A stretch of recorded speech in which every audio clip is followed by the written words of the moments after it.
This is a GE P672. It's a portable AC or battery powered radio, probably from sometime in the mid-50s. A white font, got the tuning knob over here, volume and power over here. It's got a red back with the power cord stashed away in there.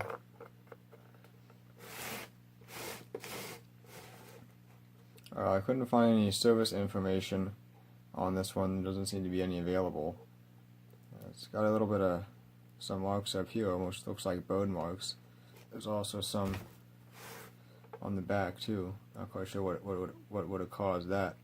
These ones up here, I would almost say could be cigarette burns, like someone leaned their cigarette against that, but I'm not sure what someone would be doing with that.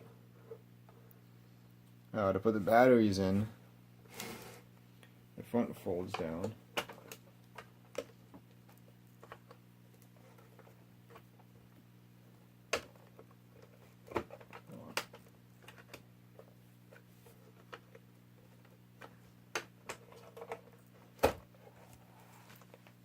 You got your 45 volt or 90 volt, probably 40, no, 67.5. This is 67.5 volt battery, and probably 1 volt, 1.5 volt filament battery. You see the power cord comes in here and just goes to a regular cheater cord, which connects back here when you close it.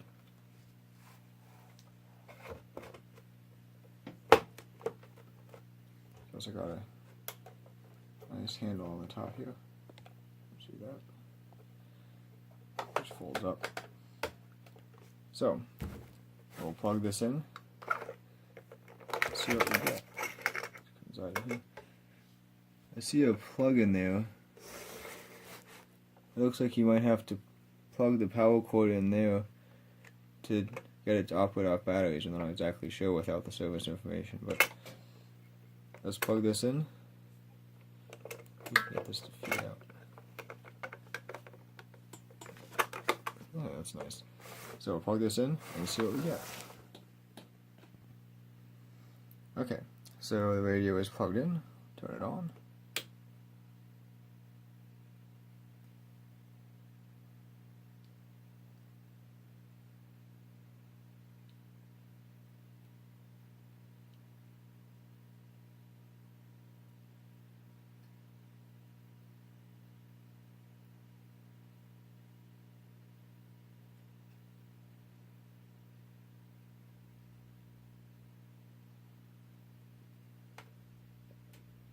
Not really hearing anything. I'm not sure if you can see the tubes. No, there's no vents in the front to see the tubes lighting up. So I can't see if the tubes are lighting up or not, but I'm not hearing anything.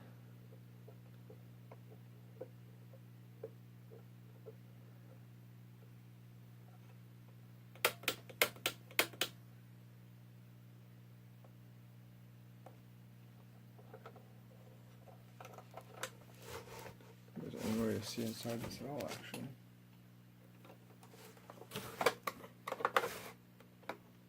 There's one vent on the back there, but doesn't really provide. No, you can't see any tubes through that. I don't think you can see any through this either. Nope. So I guess I'll have to get a cheater cord and plug this in with the front down. See what we get then. Yeah, so I got a cheater cord here. Plug that in. Turn it on.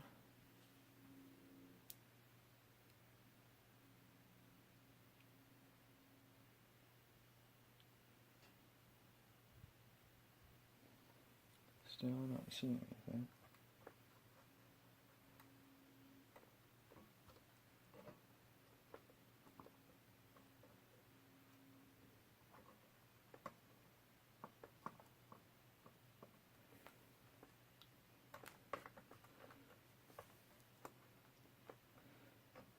I don't think this is a filament string set though, so it shouldn't some of them should light even if one of them is open. Because I think they're all 1 volt tubes wired in series to run off the 1.5 volt battery. So let me open this up in here and see if there's some kind of, maybe the rectifier is a selenium and it's bad or something. Let's see what's inside that cover. After taking the screws out, you can take the cover off, and then this board lifts out. You see, there we have our, there's a switch here. Oh, okay. Oh, I see. So, it looks like when you, this metal piece here is what I showed in the battery compartment, where you can stick the plug in, and you stick the plug in, it turns this switch, pushes this switch up, and that must switch it to battery operation. Okay, so we've got selenium rectifier, and this thing, which is one of those flexible resistors, which is probably what's bad. Also got a bumblebee cap and a fuse. So let's see if we can check all of those and see what we get. Okay, so let's try the fuse first.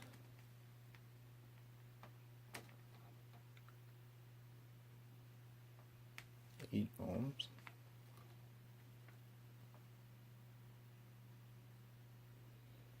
Okay, 8 ohms. I guess it's interesting. Anyway, check this flexible guy here.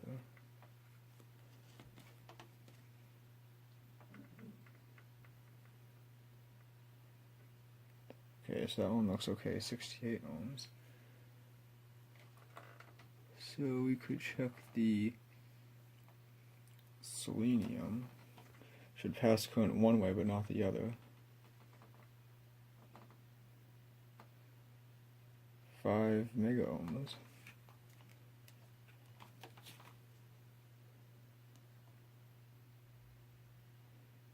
And 3 mega ohms. That doesn't seem quite right. I know seleniums have a higher resistance than regular diodes, but mega ohms seems pretty high. Now it could be because the voltage this is applying isn't that large. We could try powering this up and see what kind of voltage drop there is across the selenium. Let's try that. So it's these 2 terminals on the top, so we can put this back down there somewhat. So we need the cord.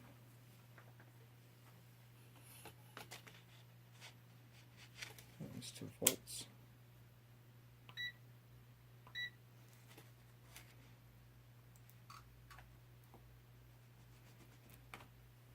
That's on. And try AC volts first and see what we get here.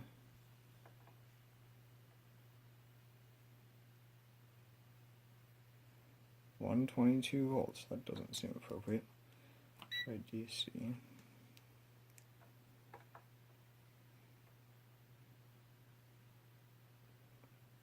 155 volts across the selenium rectifier. I'd say that's bad. I'm going to do a little bit more investigation on this first and just see what else is in here, but it's looking like that selenium is no good.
So I've replaced the bad resistor. I don't know if you're ever wondering what's inside these flexible resistors.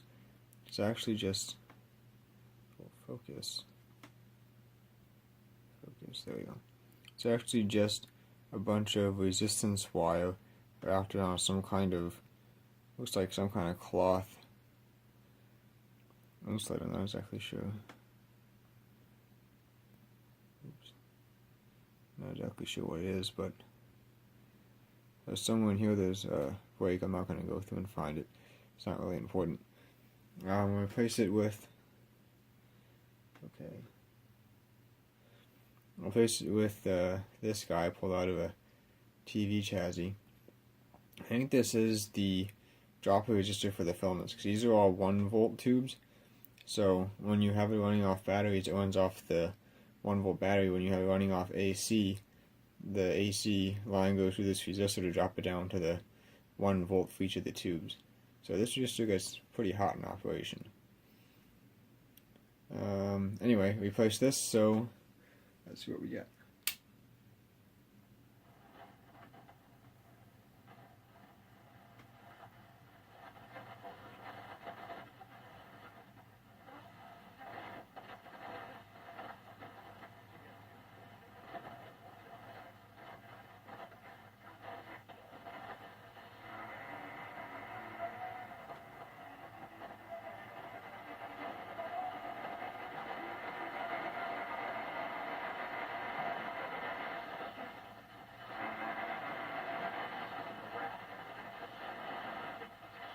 Pero no era como tan fluido tampoco para hablar.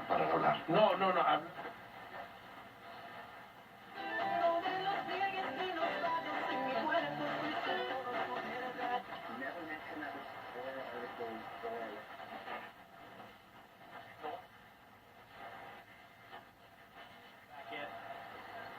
We got to pick some full court. Brown goes by to Hunt.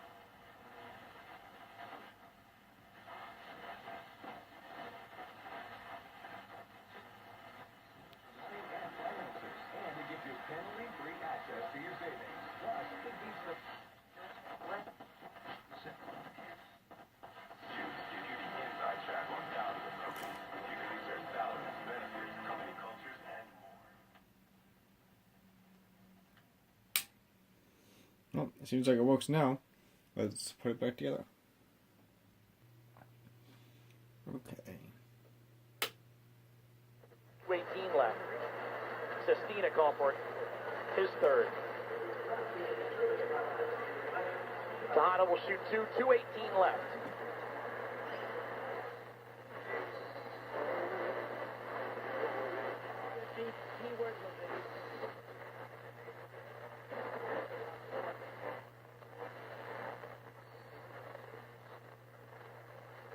What to do.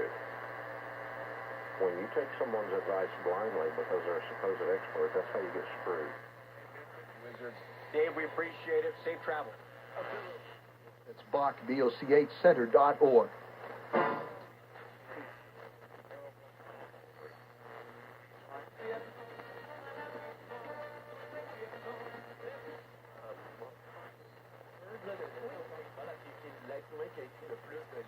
It's nice. So a lot of DX stations coming in. Plus Batman, which is DC, I know. But I watched the Punisher series.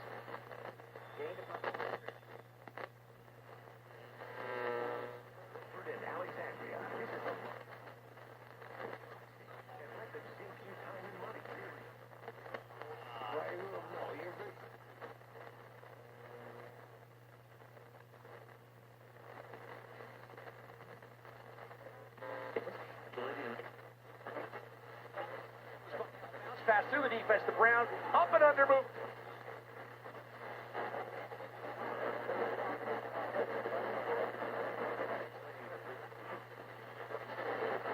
Neymar, Cavani.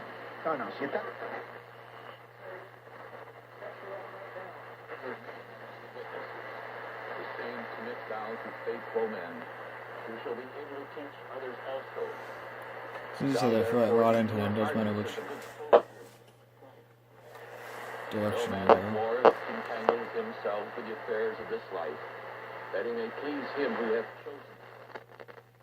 Does have a bit of a staticky sound. I don't know if you can hear that.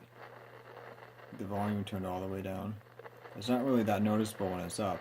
The husbandman that laboreth must be first partaker of the fruits. You can hear that.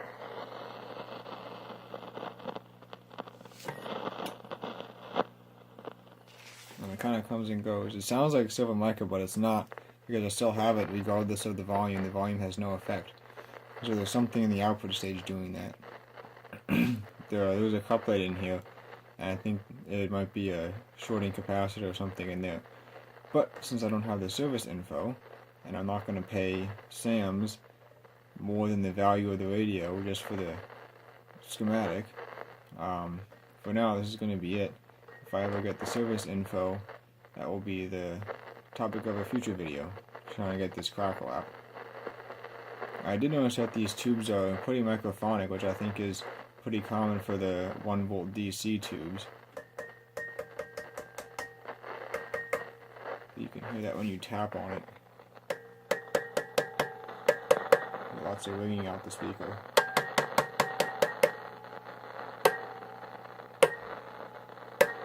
It's the tube microphonics.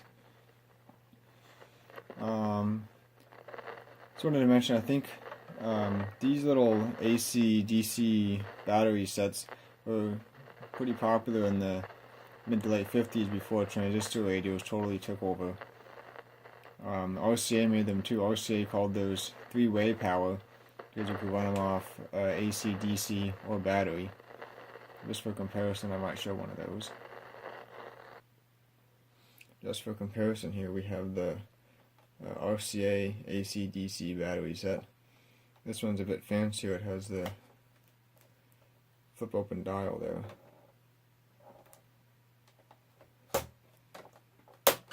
So the handle's a bit nicer than this one.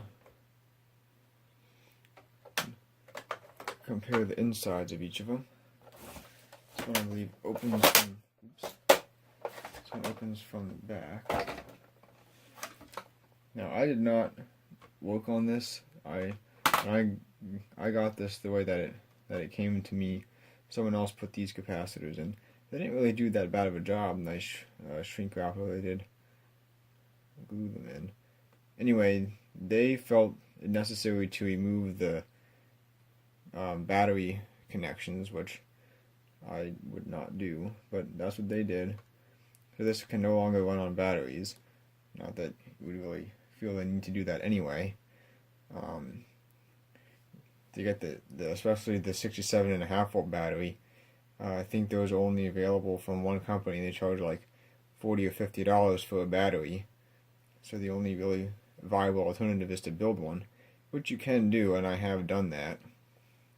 But it's just really not economical to run the radio off that and have to tear down and rebuild the battery every time battery runs out. But anyway, for my stuff, I prefer to leave it original as much as I can, and I would not remove battery connectors. I'll get this one open and compare them here.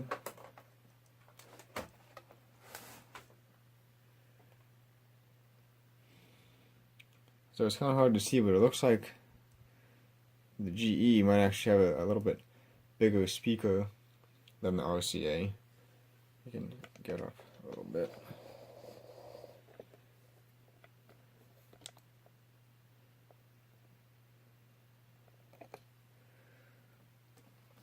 And there it goes.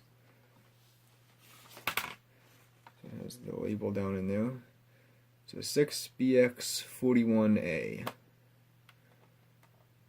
And it looks like there are also 4 tubes. They'll actually be the same tubes too, 1U5 and 3V4. Let's compare. So this radio uses a 1R5, a 1U4, a 3V4, and a 1U5. This one uses what's hidden up here behind the antenna wire, a 1R5. You see that? It's not focusing. There we go. a 105, 1U4, 1U5, 3V4. Yeah, looks like the same.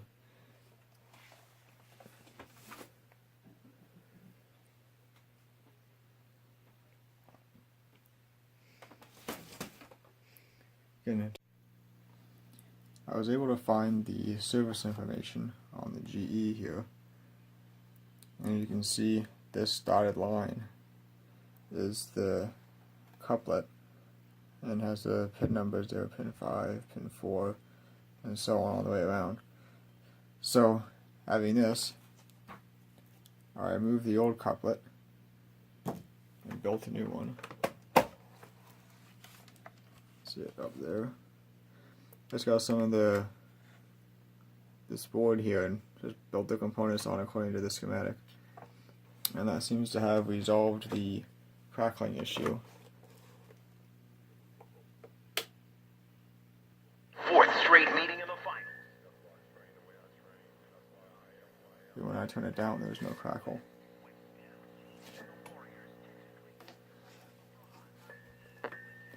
Still some microphonics though, but these little the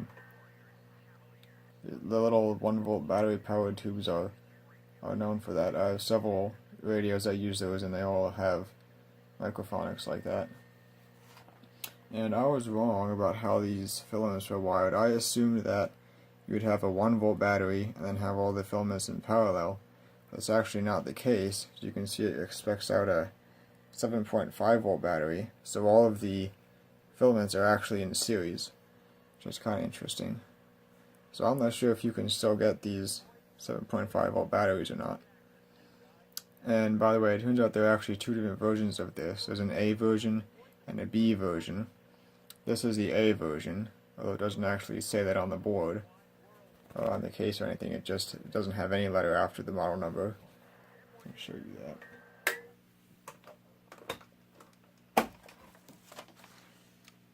It just has the model number there with no A or B.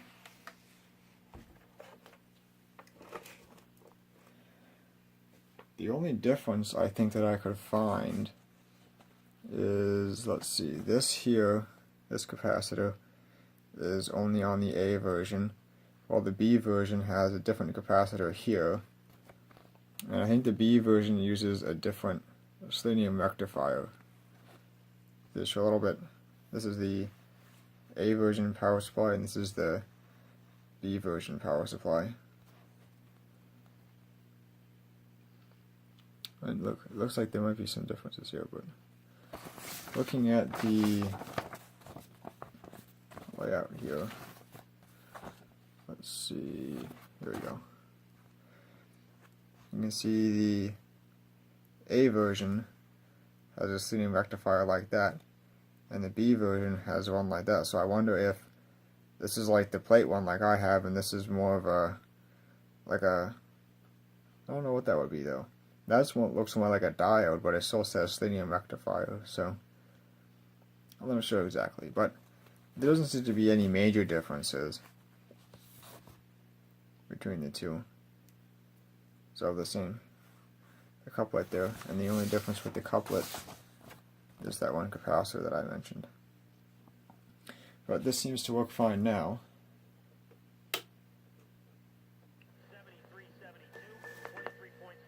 Sorry for the microphonics. 74 to 61. Bueno, ¿qué queda como conclusión del que ha dicho? Sí, la cláusula al español, tuvieron una reunión con la...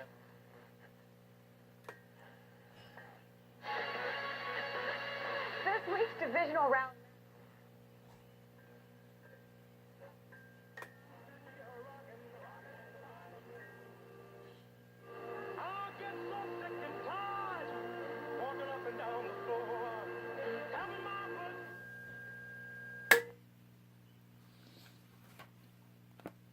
So probably one of these, either, my bet would be probably either this capacitor, or it probably could be any of these capacitors really, but one of these capacitors in here was getting leaky and intermittently shorting out and causing that static effect. So rebuilding this couplet seems to have resolved the issue. So I hope you enjoyed this video on a GE P672A, and thank you for watching.